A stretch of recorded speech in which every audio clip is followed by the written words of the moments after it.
আজ সারা দেশে বিক্ষোভ কর্মসূচি। সারা দেশে আজ শনিবার বিক্ষোভ মিছিল কর্মসূচি পালন করবে বৈষম্যবিরোধী ছাত্র আন্দোলন।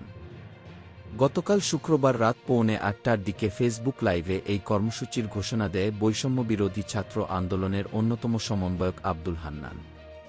একই সঙ্গে আগামীকাল রোববার থেকে সর্বাত্মক অসহযোগ আন্দোলনের ডাক দিয়েছেন তারা। সারা দেশে ছাত্রনাগরিকের শান্তিপূর্ণ আন্দোলনে হামলা করে খুনের প্রতিবাদ ও ৯ দফা দাবিতে এই কর্মসূচির ডাক দেয় বৈষম্যবিরোধী ছাত্র আন্দোলন। একই সময়ে আরেক সমন্বয়ক আসিফ মাহমুদও তার ফেসবুকে এই কর্মসূচির কথা নিশ্চিত করেন। আব্দুল হান্নান বলেন, আগামীকাল শনিবার সারা দেশে প্রতিটি পাড়া-মহল্লায়, প্রতিটি জায়গায় বিক্ষোভ কর্মসূচি পালিত হবে। রোববার থেকে সর্বাত্মক অসহযোগ আন্দোলন পালিত হবে।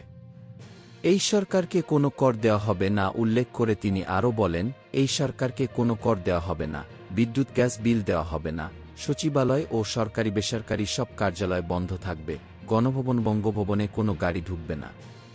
এই সরকারকে সর্বাত্মক অসহযোগিতা করা হবে। সবাইকে এসব কর্মসূচি পালনের আহ্বান জানান তিনি।